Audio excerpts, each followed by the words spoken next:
So welcome again to the National Engineering Month 2018. This is exciting because we're here to talk about the first annual Engineering Student Outreach Challenge.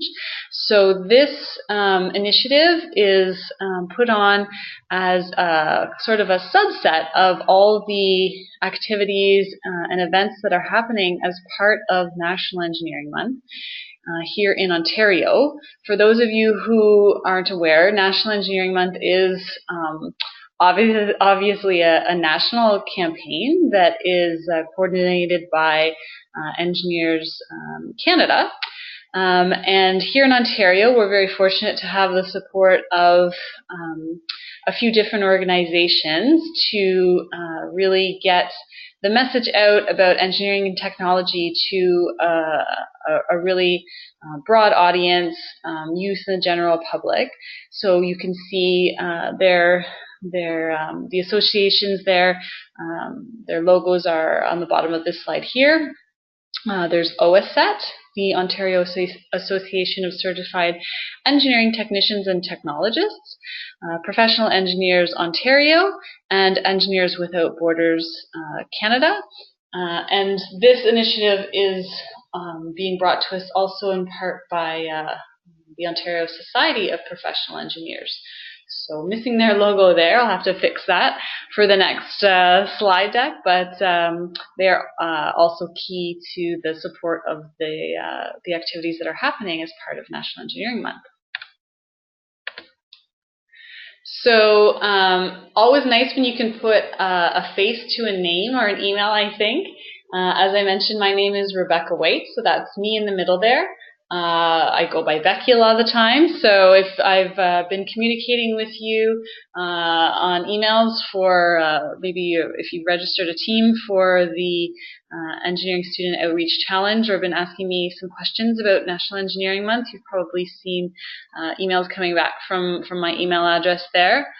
On the left-hand side is Erica Lee Garcia, and then on the right-hand side of me is Carrie Boyce. So we are the team of individuals that are working as part of the support team to bring all of the sort of logistical stuff that needs to happen, put together some pull together all the merchandise that we can to get out to all of the event organizers to set them up for great events, provide you with some support in terms of other resources like training and that sort of thing as well. So there's a little very brief introduction to who we are, and hopefully we'll get to know all of you in the coming months as we work together to put on these great events. So for this evening, just a quick overview of the agenda. We'll do a little bit of an introduction to National Engineering Month. We here sort of affectionately refer to it as NEM. We will talk a little bit more in detail about the challenge itself, talk about some of the rules and tips and tricks on how to win, the prizes and all that good stuff. We will go through the messaging that is very key to the National Engineering Month campaign, so you're going to want to stick around for that because that does play into the things that you need to know to be very successful in your events and your outreach activities. And then some important dates that you're going to want to make note of, and then open it up for Q&A at the end of the session. So a little introduction here to the Engineering Student Outreach Challenge. I did want to highlight that we were actually very specific when we picked the wording for the name of this challenge. Engineering student, obviously because this challenge is open to engineering students registered at Ontario University, so that kind of made sense. But we were very particular in putting the word outreach into the challenge. So this isn't the kind of challenge that you may have been exposed to before, where you have to come up with some solution to a problem, or I don't know, create a solar-powered fan to push a ball a certain distance, for example, something like that.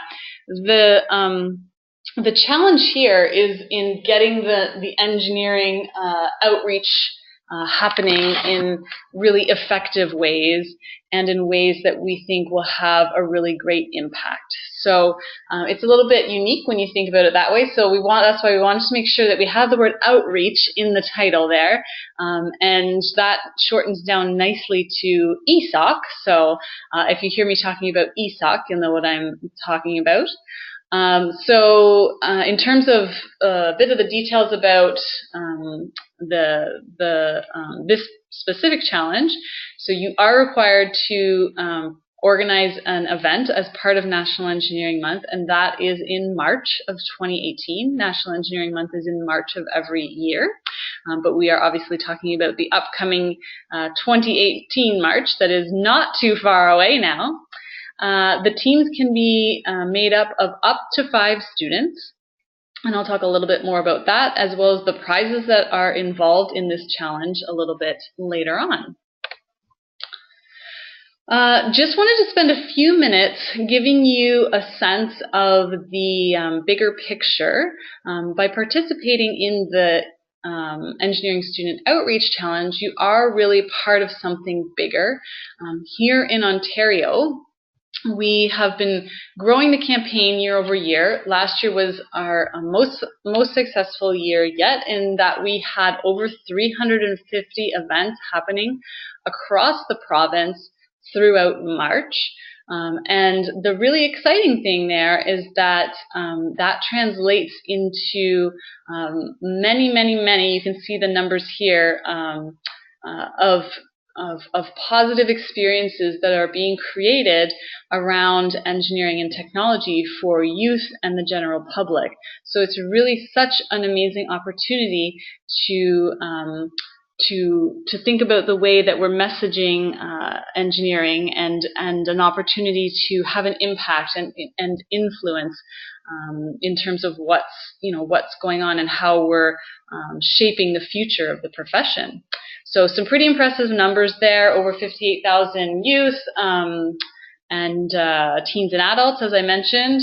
Online, we measure that as well, so some big numbers there. We're also, just to kind of give you a sense of the different outlets that we're using to get these messages across, you can see print media, AM radio is happening throughout the month, and last year we tried a new medium, which was really a fun experiment, and we were utilizing the on-the-go screens, which are screens that are in the Path in downtown Toronto. If anyone is familiar with the Path, you have keep your eyes open there in March, and you would see the National Engineering Month branding and messaging all happening there. So that one's particularly exciting because it's a really extensive reach. Now, in terms of the goals of the Engineering Student Outreach Challenge, something we wanted to think about with sort of the design of this idea of presenting this challenge to the engineering students, it really is an opportunity to increase the student participation in National Engineering Month. So as I mentioned up at the very first slide, there's a fair number of associations you can see there that are involved in NEM already. There was PEO and OSED and OSPE, EWB, excuse me, and so they've all been involved in NEM for quite some time now, but we're really excited to include an increased presence from the student population because we see such great events happening whenever they're involved. We know that they're doing great engineering outreach, so this is really a way for us to really understand the landscape and see the picture of the different outreach events that are happening, and kind of tap into all that great work and bring it into the campaign in terms of visibility. We also think that it's a great opportunity to have these important big conversations at a large scale. So we just showed you some of the big numbers that we're seeing with the campaign. So great opportunity to get involved in getting those messages out to the general public and to youth. And then, of course, creating connections. Lots of opportunities to create connections when you're organizing outreach events. You're obviously creating connections within, your local community and the various volunteers, and if you're pulling in speakers or getting advice from professors or from industry professionals. So all kinds of opportunity to promote the great connections and collaboration that can happen when these outreach events are successful. And then promote innovation. So one of the goals of the overall National Engineering Campaign is to really stay relevant, and we try and do that by being innovative in how we do outreach. We really believe that if we keep doing the same kinds of outreach events year over year over year, they're going to get stale, and we're going to fall into those same the same patterns and traps of not staying current and relevant to what the youth and the general public need in order to understand what's going on with the profession. So we think with the involvement of the engineering students, they're a great way to tap into some really innovative ideas to keep us on that same path. So a little bit of history here. This, as I mentioned, is the first annual Engineering Student Outreach Challenge. However, this was an idea that started back in 2000 and, the idea would have started in 2003, but impacting the 2004 NEM campaign to get some increased involvement. Same sort of goals and ideas I was just explaining on the last slide, but to do it at the college level. So the partner that we have with the Ontario Association of Certified Engineering Technicians and Technologists was really keen on getting a deeper connection with their students and engaging them with their local professional chapters.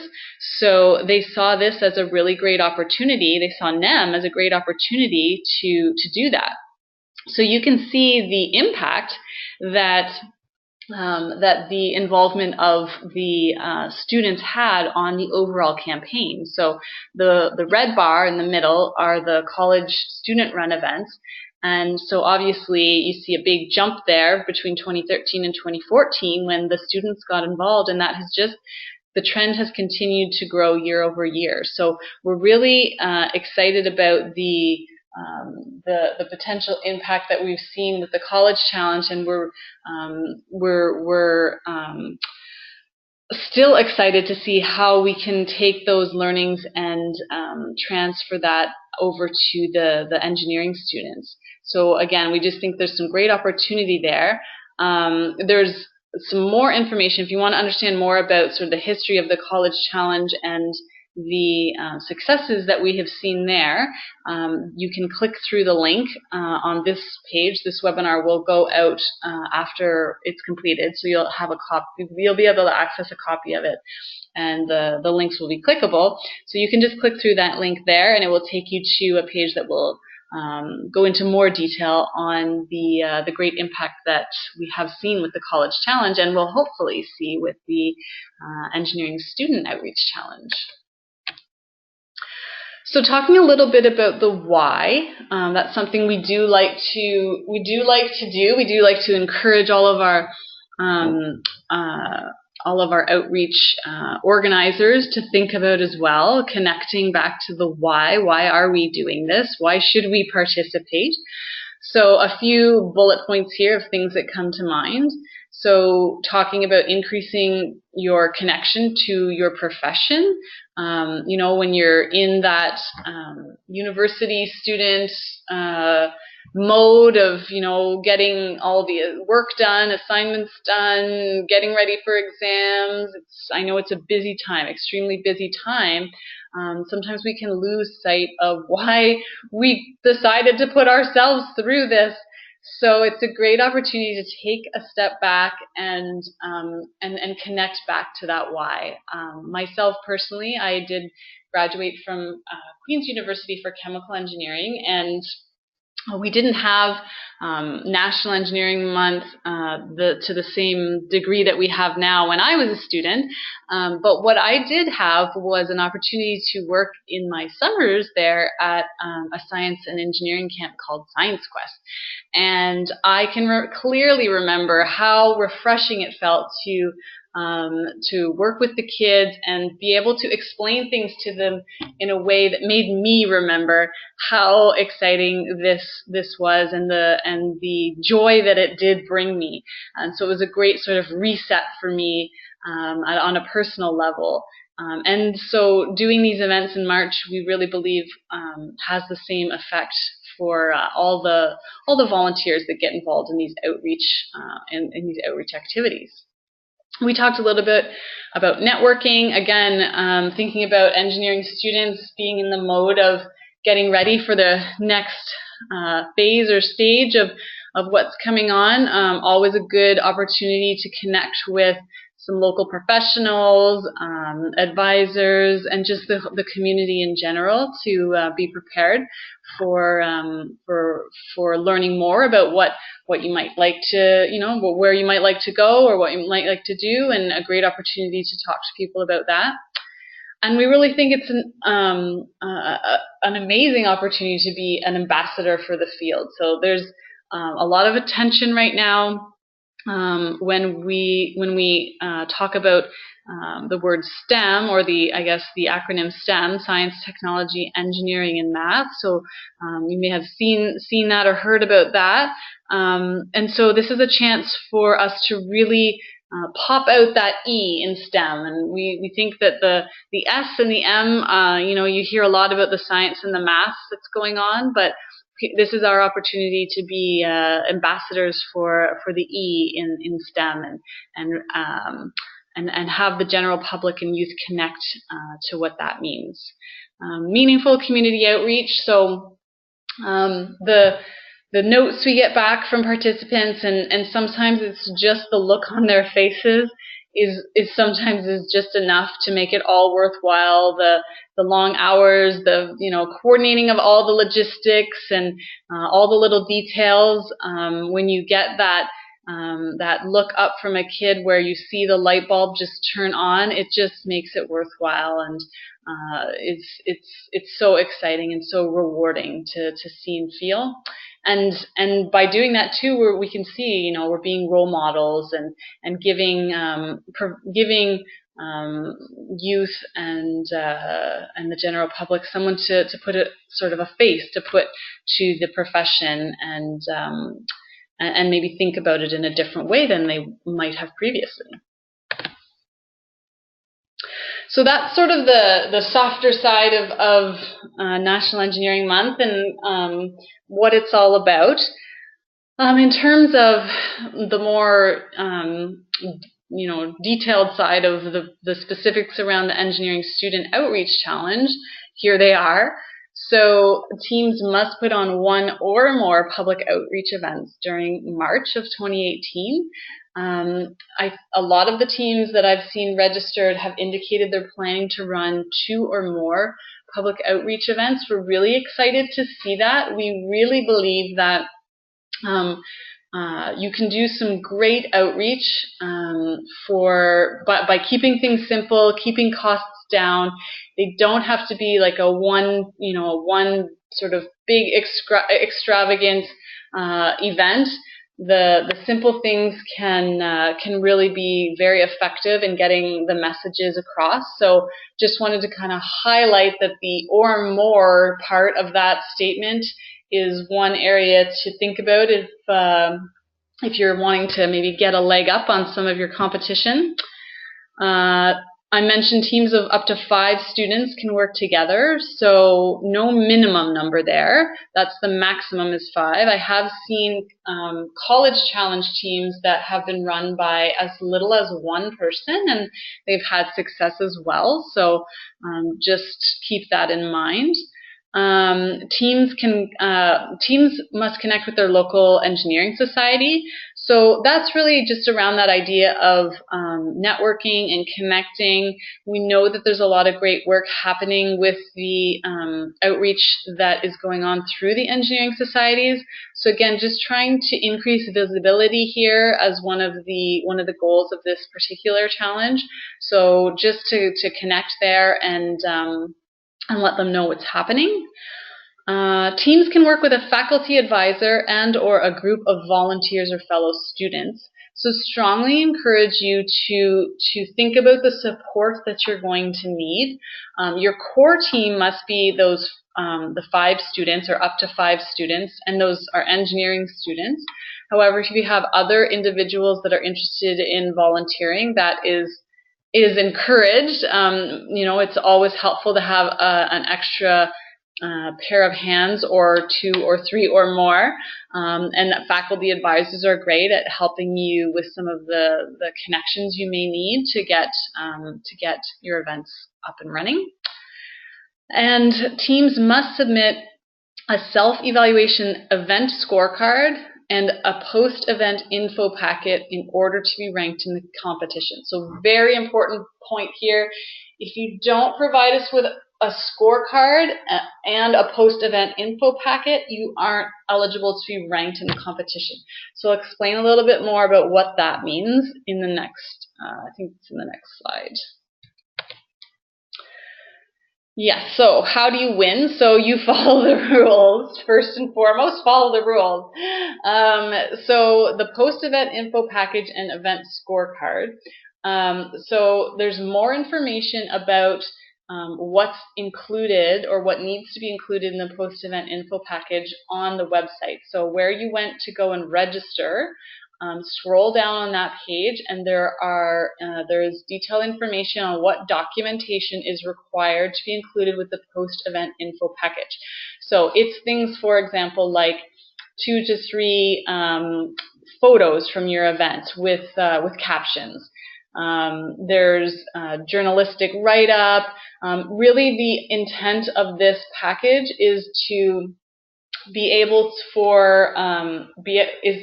to illustrate or paint the picture of what happened at your event. So we're asking for these tools, this documentation, so that we can kind of standardize all of the information we're getting back from all the teams, so that we can make a fair assessment of all the different elements of what was involved in each of the individual outreach events. And then a little side tip here, for those of you that are on the call, you get these great side tips and tricks and bits of information.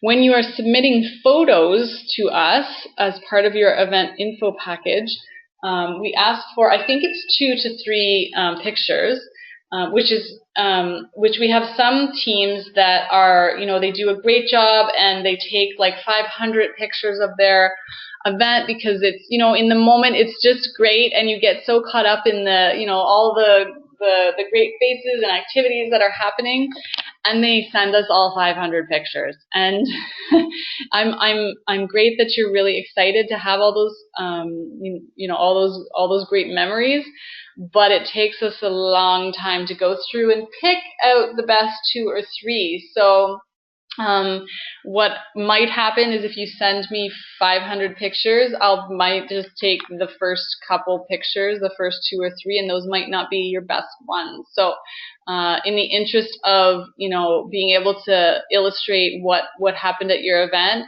highly suggest that you send us your best 2 or 3 pictures with captions, and keep the others for yourself in a scrapbook or some other way of remembering everything that happened.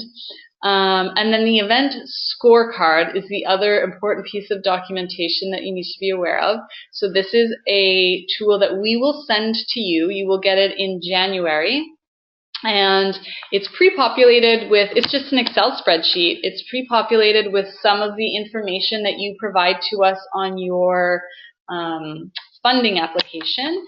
And we send it to you, and it's pretty simple. Once you have a look at it, you'll see you just score yourself on the different elements that are things that we think are important in having successful outreach events. There is a webinar that we will be doing in February all around how to fill out the event scorecards. So no need to worry about how to fill them out. We will support you on how to do that. We are always here for questions. If you're not sure about how to do something, you can always contact us. But just wanted to highlight that, again, if we don't receive the post-event info package documentation and the event scorecard, your team is not eligible to be ranked in the competition. And then in terms of the evaluation and the scoring and the ranking and the criteria that we use for that, so here's a bit of visibility in terms of what we're looking for. So you can check, if you're here listening to me now, you can check off that first box. So we are paying attention to those teams that are really thinking about the work that's happening before their event is even started. So that pre-event planning, you're here listening to us, you're really engaged and learning everything you can to help set yourselves up for success. So we think that that's really great, and that really shows that you've got the initiative to follow through with the things that we're recommending. The post-event communications, so if after your event happens and those pieces of documentation that we need to get back from you, if we're having to chase you to get those back by the deadline, then that's probably not going to help you out. If you're submitting everything in a timely manner, then that's something we're looking for. Submitting attendee surveys. So another way to really help paint the picture of from the participants' perspective of what was going on at your event. Great if you can include for us some surveys from the attendees, feedback. Sometimes that comes in the form of emails from people who have attended events, and email the event organizers to tell them how great it was. We do have survey templates that you can use to hand out at your events, so no need to worry about creating your own there. We can provide that for you, so just something to keep in mind to have ready that will just help us in making in understanding all of the different elements of what happened during the actual event itself. We talked about submitting photos. I gave you my tips there, so I won't go over that again. And then engagement. So sounds like a really simple word, and maybe a little bit not so obvious what we're talking about here. But what this is really getting at is the whole purpose, the whole reason, that whole why that we were talking about with doing outreach events. So we'll be looking for the different ways that your team, your event is engaging with the participants. And this is going to depend on your audience. So if you're looking to host events for younger audience, then you'll need to consider their age and what will be exciting for a young audience to, what will excite them versus young professionals or more established professionals or university age. It's going to be different. And then just considering different, unique, creative, innovative ways that you can engage with those participants to get the messages across. So that's the next one on the list there, event messaging. So we will be looking for how you incorporated the standardized messaging that we have into your events. That is something even that's on your event scorecard, so it's really important and key to the success of the campaign.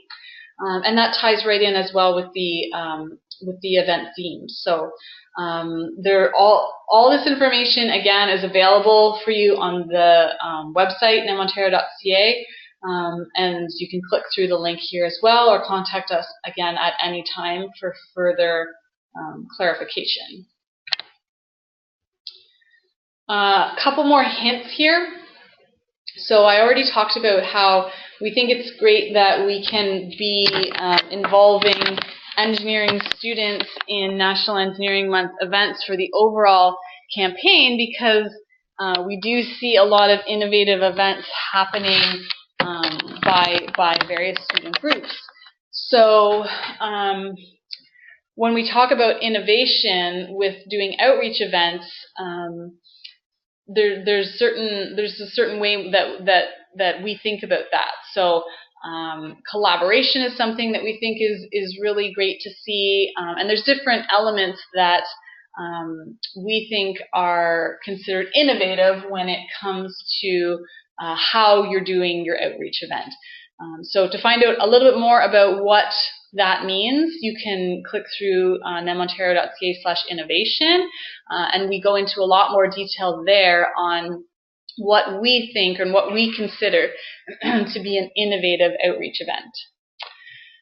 And then we think it's always great to learn from what we've already done. So the closest comparison we have, since this is the first annual Engineering Student Outreach Challenge, the closest comparison we have are the events that were put on by college students in the previous years. So all of that information is available on the website again. You can click through and you can read about the events that they ran last year. It's great. We have it set up so that you can read about what they were kind of best in and think about how you can incorporate those elements into your events. You can read about what other teams can learn from their events. And we even have some videos available so you can really get a sense of what happened, what the the feel was of the events that happened with the College Challenge in 2017. So the prizes, if you weren't aware already, the first place prize is $3,000 for that core team. Second place, $1,500, and third place is $750. So great, some great prize money available there up for grabs. But we also really believe that all the organizers and the volunteers that participate in running National Engineering Month events win in other ways too. Again, just to highlight some of the things we've already talked about, but valuable networking opportunity, an opportunity to learn from other professionals in your industry, thinking about that bigger picture. You get stuck in classes and all the to-do lists and exams and all that, and it's just a really great opportunity to take a step back and think about how what you're learning can be applied to in a much broader sense. Opportunity to be a leader and gain some really valuable leadership skills and organizational skills that we think would reflect really well on a resume. So event messaging, I'm not going to spend too long going over what this means to us. We could probably spend a good 2 hours talking through each of these bullets, but just to give you the tools so that you have it available and know what we're expecting here when we talk about the standardized messaging. There are 4 key messages that we want to see coming through in one way or another at your event.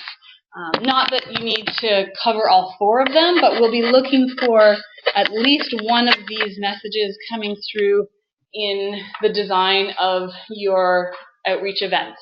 So again, not going to go and read through all of it here, but you can see we've popped out some words and bolded them here to give you a flavor for what we're looking at. But so diversity of thinkers, there is a place for you in engineering and technology, shaping the world around us.